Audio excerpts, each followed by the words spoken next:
dengan gue lagi kan. Kali ini gue akan membahas tentang sebuah kopi itu yang ada di Baker Station. Udah waktunya jam ngopi gue lah ya. Jadi seharian bekerja di bengkel dan waktunya sekarang gue ngopi. Dan tempat kopi itu ada di Karburator Spring juga. Nah, ayo sekarang kita langsung aja. Gue mau pesan kopi, kita ngobrol-ngobrol sama yang punya, sekaligus dia juga barista. Lu ikutin gue, yuk.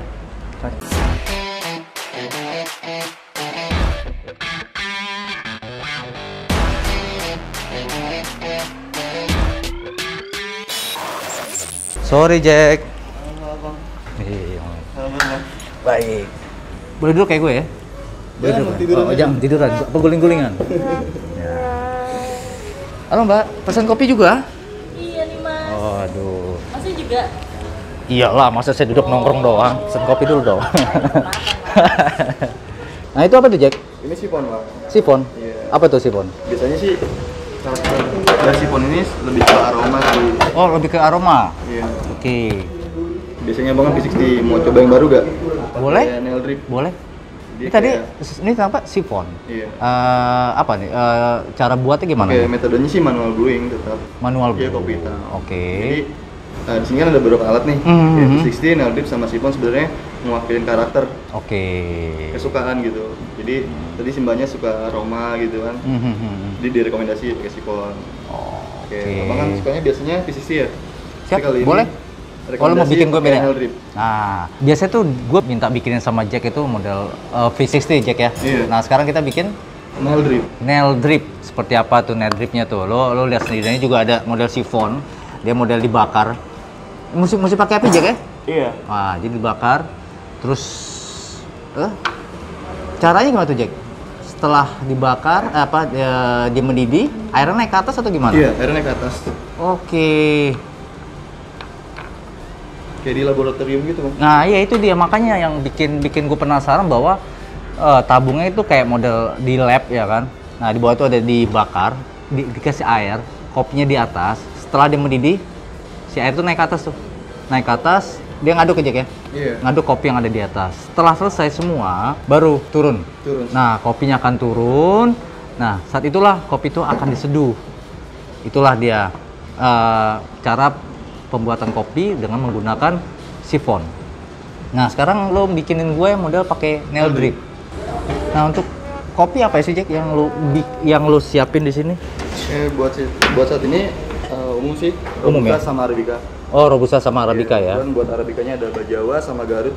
Buat Robustanya ada Lampung. Saya buat suka yang kopi agak pahit sih rekomen si Robusta. Oke, jadi kalau Robusta tuh lebih ke kopi yang agak-agak pahit ya. Iya, umumnya. Untuk Arabica sendiri lebih ada tesnya. Iya, dia lebih ke fruity sih biasanya. Oh gitu. Iya. Nah kan banyak tuh Jack ya di teman-teman kopi beberapa tempat tuh gue nyobain gitu kan. Jadi ya banyak bilang kalau Arabica tuh ada tes buahnya lah ya gitu kan. Apa sih tes buah? Gue kadang-kadang nyobain ada kayak rasa apa ya? Kayak ada nangkanya lah, kayak ada rasa-rasa apa gitu. Itu memang dia selalu emang campurannya dengan buah nangka kah atau memang nanamnya dekat pohon nangka salah mungkin satunya atau faktor lingkungan. Oke. Iya, tempat tumbuh. Oh, tempat Kopi tumbuh. sendiri, iya. Oke. Kalau buat katanya Bang bilang nangka gitu, rasa nangka itu biasanya lebih ke proses natural sih kayak gitu. Oh, natural. Iya. Lebihnya ya profil si roastery. Nah, biasanya kalau untuk kembali ke rumah kopi ini kopi yang memang lu sajikan tuh yang mana aja, Teh? Maksudnya dari daerah mana aja kan banyak lah ya di Indonesia kan, macam-macam kopi gitu. Buat saat ini ada Bajawa aja sih sama Garut. Oke. Lu hanya banyak rekomen itu untuk yang di sini Iya, atau kebetulan memang salah duanya kali ya. Salah duanya. Setelah itu. oh untuk jadi untuk banyak customer yang memang datang ke sini mereka lebih banyak memilih itu dibanding yang lainnya gitu ya. Iya. Memang kadang juga terlalu banyak jenis juga jadi pusing loh ya. Iya. Kopi Selebihnya Nusantara gitu banyak ada beberapa yang. temen yang suka bawain juga sih. Oh gitu. Oke. Bang agak sabar ya kopi drip kayak gini ya. Oh gitu, kenapa? Namanya juga kopi drip bang. Ya kan gua nggak tahu, makanya gue nanya dulu nih. segitu lamanya ya kak? Karena prosesnya manual. Oh oke. Beda sama espresso mesin atau espresso base kayak gitu. Ya, kalau pakai si nail drip sendiri. Iya. Nah, untuk proses nail drip itu memang proses agak cukup lama dibanding dengan kita pakai Fix 60 atau tadi kita pakai sifon gitu. Si nail drip sendiri itu memang prosesnya manual aja ya? Manual, cuman ya lama kali karena lama banget aja. Enggak kok, 3-4 menitan aja. Ya, pokoknya lebih lama dibanding kita pakai Fix 60 ataupun sifon gitu. Karena memang alat yang digunakan juga berbeda. Saringan itu sangat-sangat tipis. Jadi tuh airnya tuh kalau nggak salah aja kayak dia pasti akan netesnya pelan-pelan gitu kan. Nah, nggak tahu ya, mungkin menurut gue beda atau nggak rasanya ya. Dengan kita menggunakan sifon, dengan kita menggunakan si nail drip sendiri atau Fix 60 bahkan tubruk juga Jack ya. Nah, itu kan pasti akan beda-beda tuh. Menurut lu gimana, Jack? Beda nggak sih? Beda bang, jadi setiap alat tuh pasti beda. Setiap metode pasti beda. Setiap alat pasti beda ya? Setiap metode pasti bisa ya? Walaupun basicnya sama manual brewing, tapi dengan alat yang berbeda, karakter kopi pun bisa beda. Oke. Gitu. Ya ini nail drip. Biasanya kalau yang suka body, itu full body, body halus atau smooth gitu. Oke, coba kita lihat. Gua nggak paham maksudnya dengan body, maksudnya apa nih, kayak bahasanya kayak umumnya sih di kayak kopi tubuh ada, gitu. Ada aroma, ada acidity, ada body sama aftertaste. Oh, itu bahasa di kopi. Iya, oke. Aromanya itu tadi kayak bisa rempah atau buah gitu. Dia manual, tapi ya seperti ini, saringannya juga tipis, dia pelan gitu ya. Jadi emang proses agak lebih lama memang gitu. Sambil Jack bikinin gue kopi, nanti kita akan ngobrol lebih lanjut dengan Jack sang barista dan juga owner lah dari Kembali ke Rumah Kopi ini tentang ya kembali ke rumah, tentang kopi, barista dan everything about kopi. So nanti kembali lagi dengan gue. A few moments later, day 2, day 3, day 4, many months later. So much later that the old narrator got tired of waiting and they had to hire a new one. Gue balik lagi, sekarang gue bersama Jack, salah satu barista di Kembali ke Rumah Kopi. Ini dia orangnya sebelah gue. Nah, kita akan mengulas ya Jack ya, tentang barista, tentang kopi gitu, dan tentang lu kenapa pada akhirnya membuat usaha kopi dengan nama Kembali ke Rumah gitu. Gua akan bahas itu. Sekarang kita mulai aja langsung gitu. Kopi gua udah bikin belum? Oh, siap. Kopi gua udah. Tinggal ngerokoknya belum ya? Jack, mau tanya dong, lu bisa terjun ke akhirnya dunia kopi lah, karena secara yang gue dengar gitu, Jack itu dulunya adalah bartender sebenarnya. Apa sih Jack keinginan lo pada akhirnya lo menjadi seorang barista dari bartender? Mungkin karena passion kali ya. Passion ya? Iya. Sebenarnya waktu di bartender pun belajar kopi juga, cuman itu lebih basic. Cuma pas di 2013 mutusin buat dalamin kopi. Gua minum ya? Jangan. Okay. Oh jangan? Seruput aja. Seruput, oke. Di 2013 kan kopi nggak terlalu lah baru berkembang, jauh lebih kedepannya ini lebih berkembang lagi gitu kan. Sampai kepikiran gue di kopi aja mungkin suatu hari yang usaha kayak gitu kan kalau kopi nggak kayak di alkohol. Ya, lo punya impian lah. Dan kalau di alkohol mungkin perlu izin segala macam gitu. Kalau di kopi mungkin kan nggak perlu ya. Perlu cuma nggak serumit di alkohol, betul. Nah, menurut lo perkembangan sekarang tuh apa sih dunia kopi itu? Dan akhirnya menjamur kan. Bahkan dengan jarak 100-200 meter udah ada lagi kedai kopi. Selain gaya hidup mungkin karena kebutuhan juga ya maksudnya. Oh gitu? Iya. Semakin kesini kan banyak orang suka kopi. Kayak gitu. Walaupun apa ya, nggak mudah. Apanya nggak mudah menurut lu?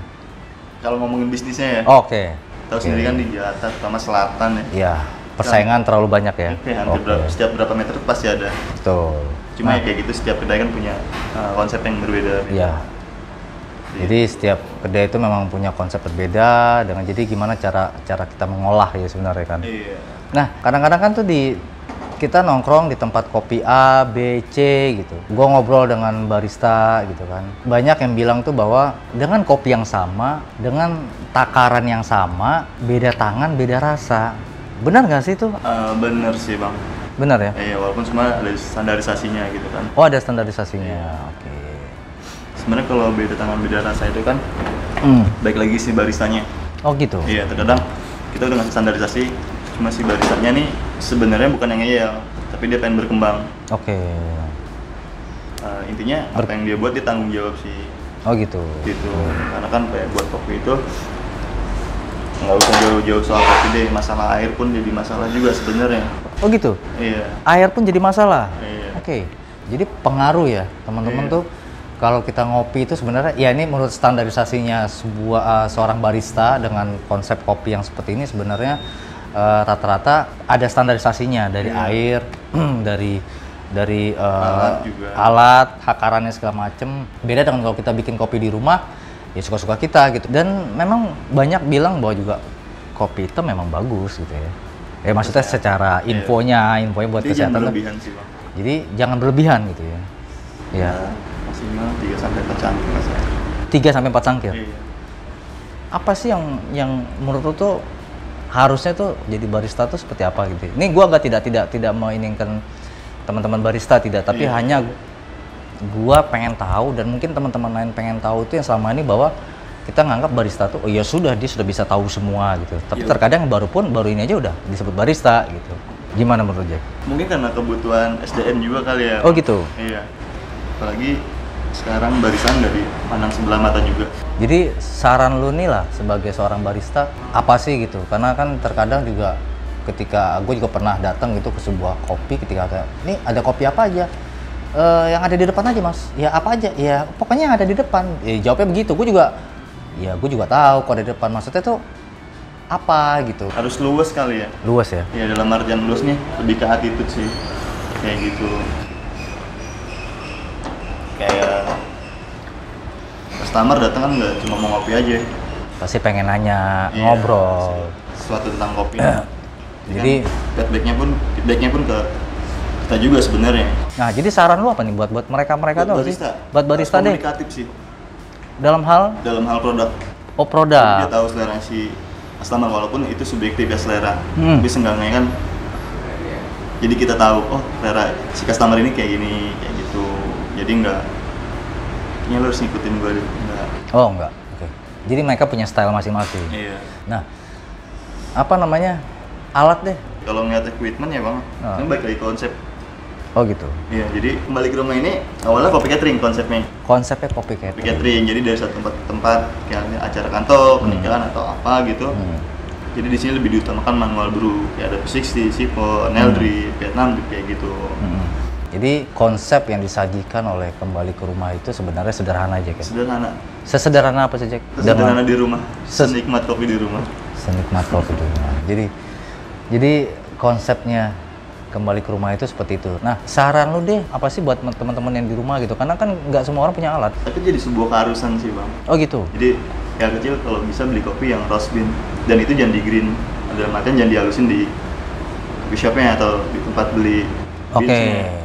Jadi lu menghaluskannya di rumah? Iya, setiap mau buat kayak gitu, jadi tetap fresh dan penyimpanannya pun harus dijaga sih.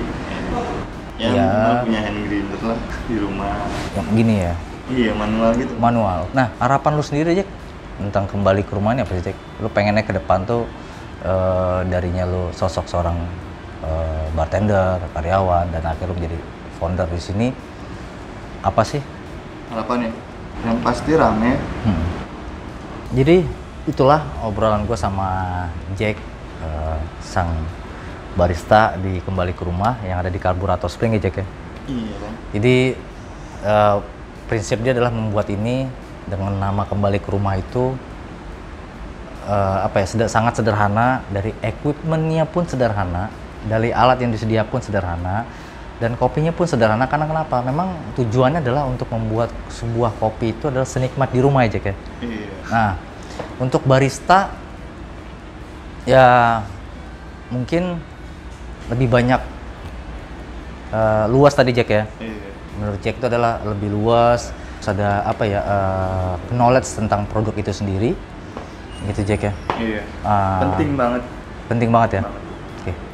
Nah itu aja dah video dari gua bersama Jack tentang kopi dan terutama tentang kembali ke rumah kopi. Saksikan terus di video berikutnya. Semoga video ini bermanfaat, mengedukasi, membahagiakan semua orang, dan tidak ada bermaksud untuk menceramai atau menggurui, hanya sharing-sharing kita Jack ya tentang sebuah perjalanan kopi dan barista dan juga kembali ke rumah pastinya. Nah, jangan lupa subscribe, like, comment, and share. Sampai ketemu lagi di video gue berikutnya. Bye, gue ngopi dulu ya. Iya, belum gue nyalain. Oke. Hah? Oh, dinyala tadi. Ya udah, nggak apa-apa kan, tinggal diedit doang. Ini sampai di mana nih dulu? Udah. Itu